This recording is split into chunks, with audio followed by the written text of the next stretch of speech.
Assalamualaikum warahmatullahi wabarakatuh. Selamat pagi Bapak dan teman-teman sekalian. Baiklah, di pagi hari yang cerah ini kami dari kelompok 5 akan mempresentasikan atau menampilkan hasil diskusi kami yang berjudulkan kreativitas anak usia dini. Baiklah, untuk pertama sekali marilah kita ucapkan puji syukur atas kehadiran Allah Subhanahu wa taala yang telah memberikan kita nikmat kesehatan sehingga kita masih dapat melangsungkan perkuliahan ini walaupun sekarang suasananya sudah beda dengan dulu melakukan tatap muka dan sekarang sudah dilangsungkan dengan perkuliahan online.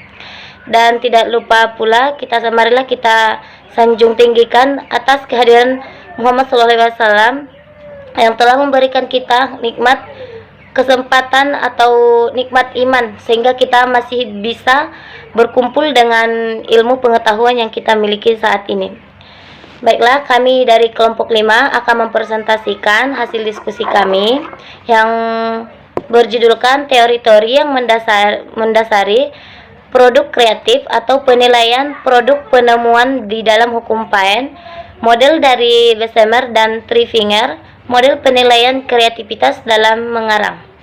Baiklah, saya Akhirani Harahap sebagai moderator dan Mardia sebagai pemateri pertama, Anggia Putriwanti sebagai materi kedua, dan Indri Pertiwi sebagai pemateri ketiga, dan Lingga Dewi Parista sebagai pemateri keempat. Baiklah, mungkin langsung saja kepada Mardia agar membacakan atau menyampaikan materinya. Kepada Mardia, dipersilahkan. Baiklah, saya akan menjelaskan tentang teori-teori yang melandasi produk kreatif. A. Penilaian produk penemuan dalam hukum paten. Hukum paten mempertimbangkan unsur-unsur berikut dalam memberikan hak paten kepada investor, yaitu pertama, kegiatan intelektual yang bermutu mendahului penemuan atau rekaan. Yang kedua, gagasan jelas dalam mengatasi masalah atau kesulitan khusus. Yang ketiga, jumlah eksperimentasi yang dilakukan sebelum mencapai produk baru dianggap penting. Yang keempat, sejauh mana telah mengalami kegagalan. Yang kelima, produk harus berguna dan merupakan kemajuan. Yang keenam, produk terutama dinilai kreatif jika ada orang-orang dalam bidang kegiatan tersebut sebelumnya menunjukkan keraguan-raguan tentang kemungkinan penemuan baru. Yang ketujuh, produk harus memenuhi kebutuhan yang belum terpenuhi. Sekian dari saya kembalikan kepada moderator. Baiklah, terima kasih kepada Mardia yang telah membacakan materinya. Selanjutnya ke pemateri kedua, kepada Anggia Putriwanti, dipersilahkan untuk membacakan materinya. Selanjutnya yaitu materi kedua tentang model dari Bessemer dan Trifinger. Bessemer dan Trifinger ini menyarankan bahwa produk kreativitas terbagi menjadi 3 golongan. Yang pertama yaitu kebaruan. Kebaruan menurut Bessemer dan Trifinger ini meliputi jumlah dan luas proses yang baru, teknik yang baru, dan konsep yang baru. Kebaruan ini juga diharapkan berdampak terhadap produk kreativitas di masa depan. Yang kedua yaitu pemecahan. Dalam kategori ini, produk diharapkan mempunyai nilai atau makna berguna dan tentunya juga logis. Yang ketiga yaitu elaborasi dan sintesis. Dimensi ini melihat sejauh mana produk menggabungkan unsur-unsur yang tidak sama menjadi keseluruhan yang koheren dan juga canggih.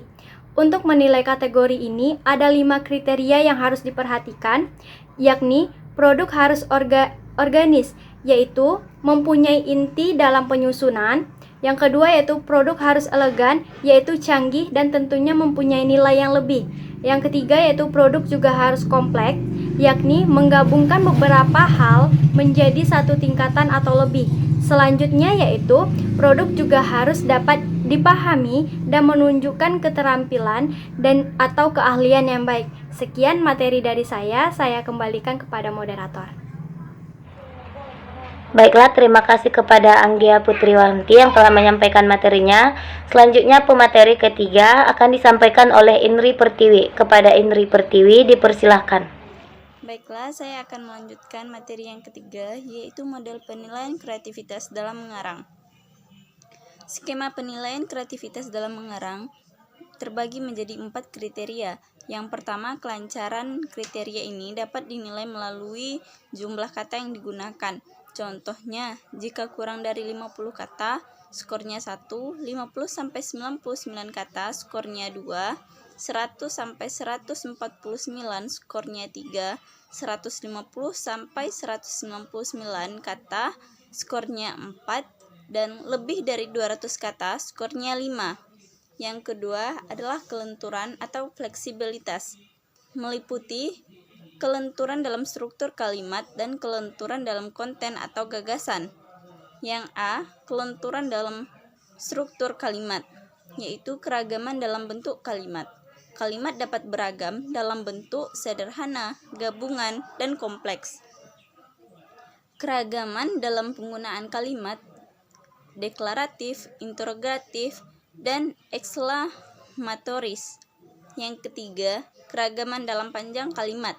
Kalimat singkat ialah yang kurang dari 5 kata. Kalimat panjang yang lebih dari 10 kata. Yang B, kelenturan dalam konten atau gagasan. Yang pertama adalah imajinasi. Yang kedua, fantasi. Sekian dari saya kembalikan ke moderator. Baiklah, terima kasih kepada Indri Pertiwi. Selanjutnya pemateri terakhir akan disampaikan oleh Lingga Dewi Parista. Kepada Lingga Dewi Parista dipersilahkan. Terima kasih kepada moderator. Selanjutnya, perkenalkan nama saya Lingga Dewi Parista 19022025. Di sini saya akan membacakan materi selanjutnya, yaitu poin C dan D. C. Keaslian atau orisinilitas. Orisinilitas menunjukkan sejauh mana konten atau gaya pemikiran menunjukkan orisinilitas dibandingkan karangan yang isi dan gaya penulisannya menunjukkan stereotip atau koden. Orisinilitas terbagi beberapa, yaitu pertama, orisinilitas dalam tema, kedua, orisinilitas dalam pemecahan atau akhir cerita jika cerita menimbulkan kejutan, ketiga, humor, keempat, menggunakan kata atau nama baru yang ditemukan sendiri, misalnya gabungan dari 2 kata atau lebih untuk mengungkapkan satu konsep, atau jika tokoh diberi nama lucu sebagaimana watak mereka. 5. Orisinalitas dalam gaya penulisan. Selanjutnya yaitu yang D, kerincian atau elaborasi atau kekayaan, yaitu kemampuan membumbui atau menghiasi cerita sehingga lebih kaya. Pertama, seperti lukisan dalam ekspresi, jika karangan hidup dan menarik. Kedua, emosi, jika karangan kaya dalam ungkapan perasaan. Ketiga, empati, jika secara eksplisit mengungkapkan perasaan dalam menggambaran tokoh utama. Keempat, unsur pribadi, jika subjek melibatkan dirinya dalam kejadian, mengungkapkan pendapat atau pengalaman pribadi. Kelima, percakapan, menggunakan kalimat naratif langsung dengan menggunakan tanda kutip. Namun, pada anak kecil penggunaan tanda kutip tidaklah perlu. Yang penting adalah adanya kata-kata langsung dari pembicara. Baiklah teman-teman, hanya itu yang dapat saya sampaikan. Untuk selanjutnya, saya kembalikan kepada moderator. Baiklah, terima kasih kepada Lingga Dewi Parista yang telah membacakan materinya. Sesi selanjutnya kami akan buka 3 sesi. Yang pertama, sesi kritik dan saran. Yang kedua, sesi pertanyaan. Dan yang keempat, sesi tanya jawab. Kepada teman-teman yang ingin bertanya atau menambahkan jawaban, dipersilahkan. Baiklah, cukup sekian hasil diskusi kami di pagi hari ini. Jika ada kata-kata atau penyampaian yang kurang tepat, kami minta maaf. Kepada Tuhan kami minta ampun. Kami sudahi. Wassalamualaikum warahmatullahi wabarakatuh.